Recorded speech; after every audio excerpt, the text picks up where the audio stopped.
My name is Ayola, 300 level, Department of Human Kinetics and Health Education. So I'd like to say welcome to everybody that is here. And this event is sponsored by I Choose Life Foundation. And we're here to just have a random conversation with everybody. Honest conversation about love, self-love more precisely. Share opinions on matters and see the head parts and things that we're supposed to adopt, reviews that we're supposed to adopt in life. So are we all together? So right about now, before we introduce ourselves, I'm going to talk about I Choose Life a little bit and organizers of this event. So I Choose Life, like I said, is a foundation that deals with campaign against drug abuse and mental health advocacy. So we are a sub-theme of I Choose Life Foundation, and we are named the Heart Therapy Initiative. So we have a virtual hub wherein people come in to speak about mental health issues, and we give them the best of first aid listening and refer to therapists at the point. But at the moment, we are an NGO and we just want to see everybody being the best possible way, being the best they can be mentally. So today, this event is organized so that we can all have discussions around things that affect our mental health, basically, in a fun way, in a nice way, and if possible, help each other and also mingle. We have a lot of, I think somebody's ready to mingle. Yeah, we have a lot of, beautiful guys and handsome ladies. So please take your time and, let's mingle together, let's bond. This is unofficial, feel free and express yourself. So that's it around now. So I'm going to move on straight to each and every one of us to introduce ourselves one after the other. From right to left, from right to left, from right to left. Left to right. Right, from left to right, right to left.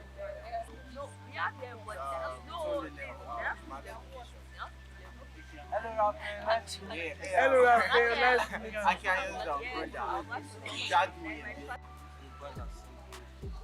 I'm president of NAFASD. I don't think I need to start reading out, so I'll just say president of NAFASD. That should be enough. So nice to meet everyone here. I'm also an mental health advocate. Yes. So quick one. I feel like everybody is kind of number 9, number 10, number 11, number 12, number 13, number 14, number 15, 14, 15, 16, 17, 18. Okay, let's pick up. 3, 2, 1, go. Number 0, number 11. Number 2, number 8.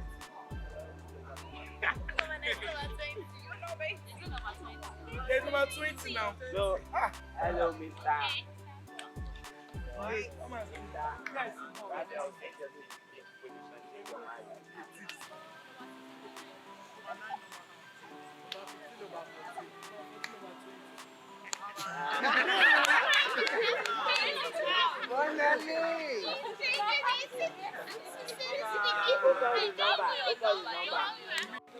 Number 5.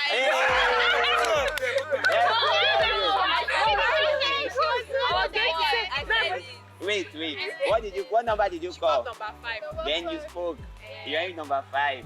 So let's see you go. More. We need to speak some more. So I start. I want more people to do from here. Why? 3, 2. Sorry. Sorry. Number 7. What did she say? Number 2, number 3. Oh shit! Oh shit! Damn! Shit! I'm talking about self-love, basically, first off. So what is self-love? To you, your personal perspective. What is self-love to you? Or what is love, first off, but then what is now self-love? They want to look at how self-love can be transitioned into self-worth, or how self-worth has transitioned into self-love. If you have self-love for yourself, that's when you can have your self-worth. Something like that. we want to talk about self-criticism, how much can you love yourself? And the main deal, which is first my lover before yourself. So how can self-love affect, me loving somebody else? Self is an expression of feeling that has to do with caring for yourself, ensuring you're good and all of that. So self-love basically is doing the best for myself, being selfish for myself. To me, that's what self-love is. That is what I can term self-love as. Ensuring that I am the best of myself. Self-love. So is there anybody that would like to share perspective around what self-love is? Without any external validation. So what that means is that knowing that you're responsible for choosing yourself, to understanding that you don't need another person or an outside person to love you. Basically, that's it. Making yourself feel good. I feel when you make yourself feel good, probably taking yourself out without going out. When you make yourself feel good, that's a basic example of loving yourself. Thank you. Self-love begins when you understand yourself. I think it starts from understanding yourself, it starts from putting yourself first. When you begin to realize that you are most important to you. Because most people tend to forget, most people that see others as more important, they say, wow, this guy is so cool. So they equate that guy as, or that girl as higher than their own selves. They begin to compare themselves to those people. So I think self-love begins with understanding and respecting yourself as a human being. One definition of self-love is just basically being content with yourself. You are kind of at a point where you're not comparing yourself with other people. You don't look at the achievements of other people, but you are content with where you are. But you don't want to be in a situation whereby you are not satisfied with where you are now, but you are ready to push yourself forward. But at the same time, you're also ready to make more achievements and be more at peace with yourself. You're just at peace with yourself at that point in time. That's what makes you push yourself. Having high regard for your own happiness and trying to put yourself for others and trying to balance the equation, because there's a thin line between self-love and narcissism. So trying to see that your health, your well-being is all that actually matters and not just high regard for your happiness. But what is that about self-love is creating an innate happiness for yourself without needing another person.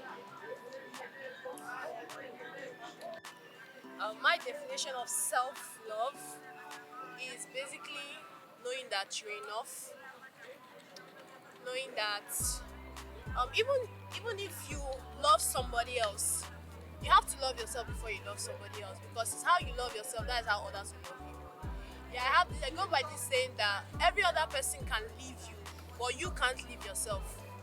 So what do you do in that situation when you don't love yourself, when you don't appreciate yourself, when you feel like you are not worth it, when you feel like you are such a loser, you are nobody compared to the rest? So basically, my own definition of self-love is knowing that no matter what, you're enough.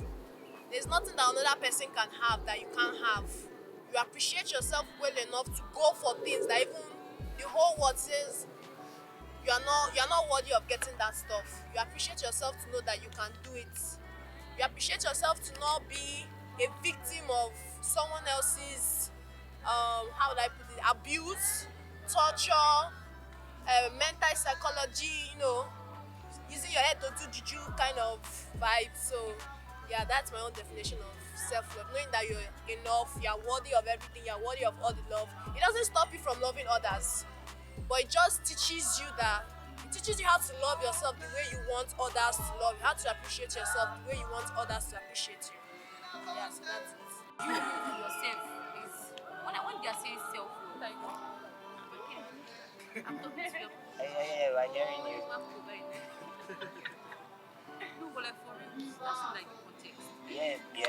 every other person can live, but you love yourself. I think that's like the basics. And then every other person is taken, But then there's you, exactly. So we've already touched the importance of self-love. Or does anybody want to like add to it? So nobody should be burdened by carrying your own weight. Alright, so if everyone is busy loving themselves, you owe it to yourself to also love yourself. Nobody should be responsible for how you feel, what you think you deserve, or what you are worth.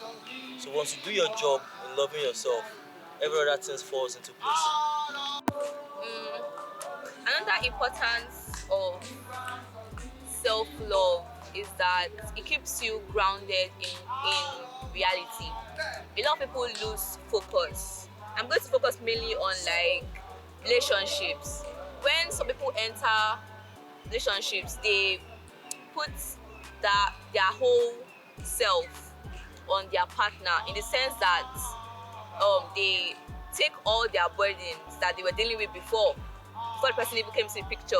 They carry it, dump it on the person's head, forgetting that that person is also their own person.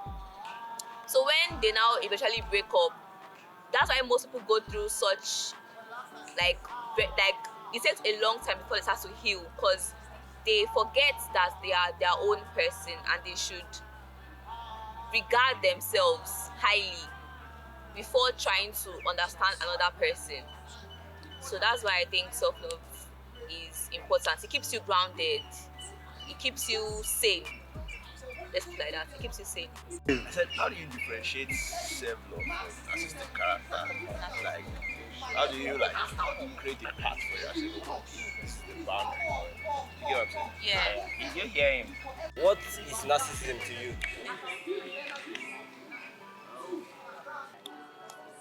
In the case of you obsessing over someone else, likes of infatuation and others, yeah. When you are obsessed over someone else, you are not going to see anybody the fault in the person, right? If the person is degrading you emotionally, is gaslighting you and everything, you are still obsessed with the person. You are never going to see the person's fault.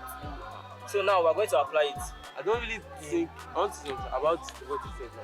I don't really think you will not see the fault. You can see, but ignore. You ignore. Choose to ignore. It's still the same thing. So, okay, just continue. When you are done. Oh, buttress it. The fact that I highlighted that particular difference now, you are seeing someone's fault, you are choosing to ignore, you are just totally oblivious to it. We're not going to apply it in your own principle. So self-love here now. Self-love, you want the best for yourself, right? You are regarding your own happiness first. But if you are being narcissistic, it means you are obsessed with yourself, right? So narcissism, basically, you are not going to see any fault in yourself, and you are not going to move forward. Do you understand? So self-love now encompasses the whole idea of trying to work on yourself. That body workout you need to do, that leg day you are missing out, that good meal that you want to get, that's all self-love. But obsession with yourself, you can literally be going through the worst mental states, worst body dysmorphic, anything, and then you are still going to be obsessed with yourself. You get me? Like in the instance of, I'm not trying to shake any tables here. The instance of when this whole talks about someone being fat and this thing, you know, they will talk about it and they'll say you're fat, you're not actually helping yourself, you need to lose your weight. Being obsessive with yourself and being narcissistic, you're going to take that as an offense. Do you get me? For self-love, yeah, you check out medications, you check out the whole benefits of being actually slim, and you know the disadvantages of being fat. Because being fat, yeah, you're not going to breathe well. Several other things, cholesterol, high blood pressure, you're at risk of different things. You get, that's what self-love is all about. You're going to work on yourself. But if you're being narcissistic, you're just going to be like, fuck it, I'm not going to listen to what everybody is saying. Self-love. But you're already going against the notion. I mean, you include yourself where you're not meant to be included. I feel like everything is all about you. That's because of narcissism. Like as I said, obsession. So ego is like a huge factor. The way a person speaks about themselves, the way they attribute things, like if they win an award, they attribute all that hard work to themselves alone, because they believe that they are the sole reason why that project succeeded.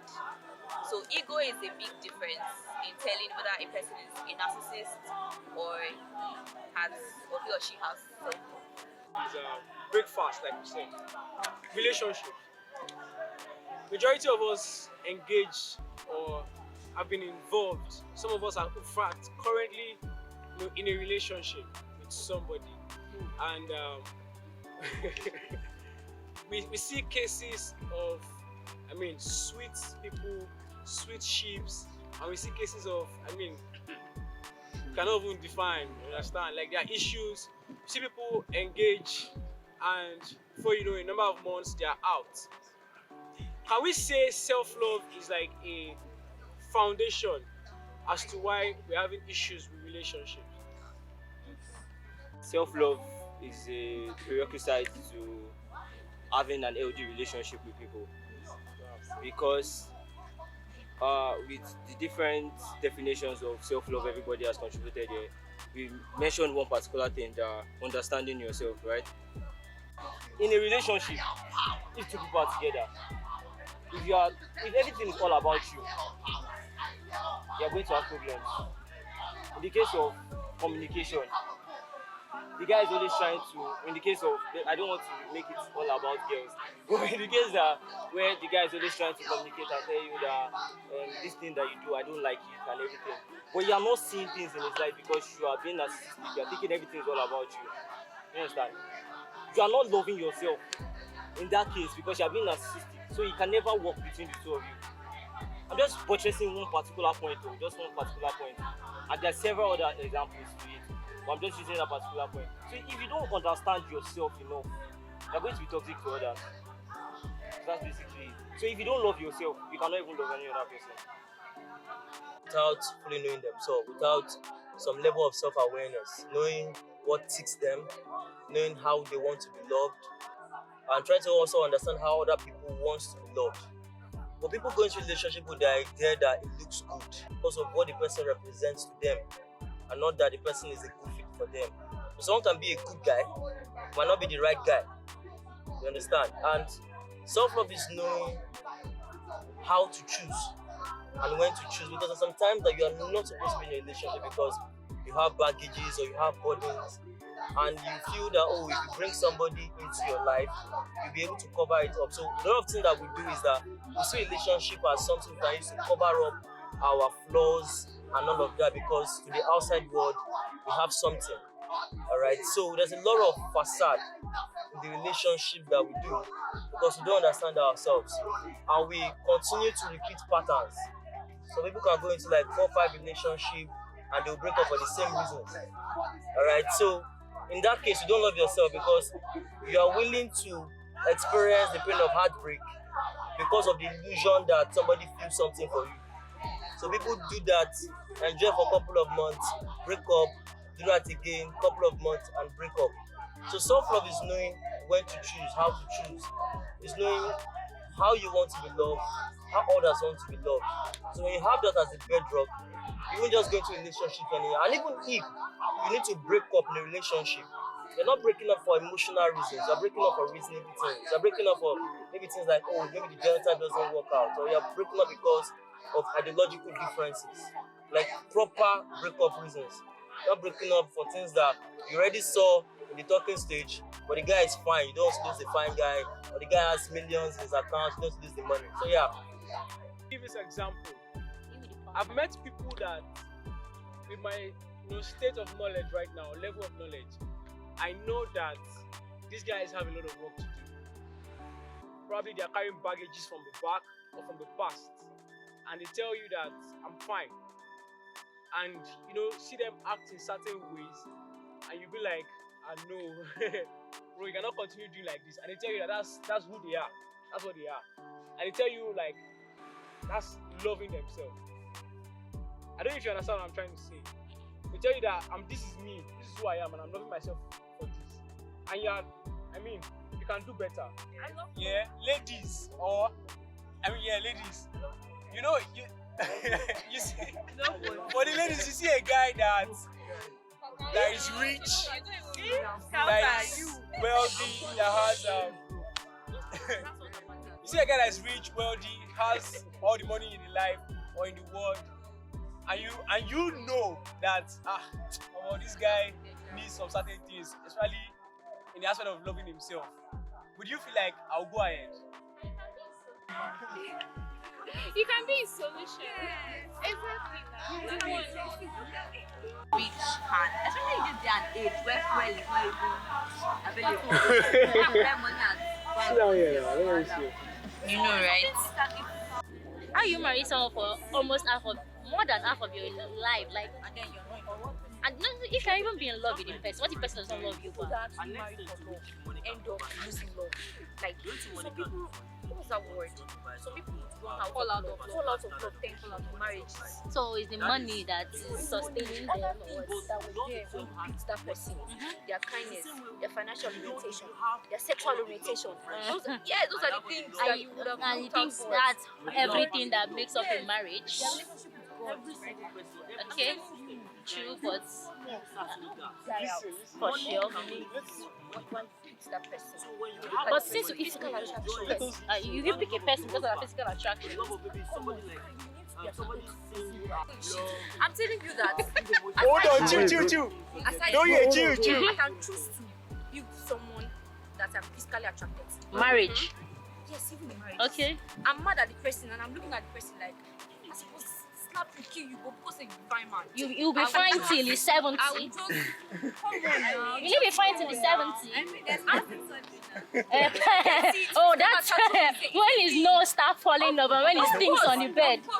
You know what's up. Michael Jackson. How are you going to follow that particular emotion? It cannot last in all scenarios. That's what I'm saying, that love is never enough. No, but love is never enough. Yes, I understand, but beauty is not everything. No. What are the other nine? I'm saying financial orientation. Is your sexual orientation. Their lifestyle with God. Okay. How much their kindness. How they talk to people. You just thank you, That's empathy. before marriage, right? You discovered those before And marriage. now you right? discover before marriage, and then in the marriage, you understand that I'm not with this person only because I love her. You're talking about your wife, you're like, she's the entire The love that package. you have for him It's not is just love. outside of all of those financial stuff and all of Hey, this. no, why you say financial? You're making it sound like it's what I said. I said God fearing too. Put God fearing. I not saying I don't think financial. that love is just a question of the emotion. Yes. Love is also a question of the will. Meaning that, see, there's sometimes when the person will not have certain stuff. But you understand that, okay, this person, the reason why he doesn't have it is not for lack of trying, but because the person doesn't have it now. The person has the potential to have it later on. Be able to have conversations with this person, because at some point there will be no sex. Menopause will arrive, the man will not be able to have an erection, you know, sometimes money might go, but somebody that you enjoy talking to. So that one is also there. So there's so many reasons, Sha.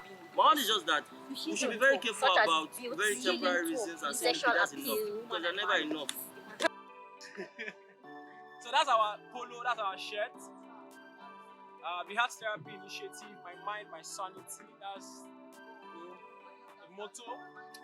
So I am a student of human kinetics and health education, 300 level, major in human kinetics, podcaster and a number of things.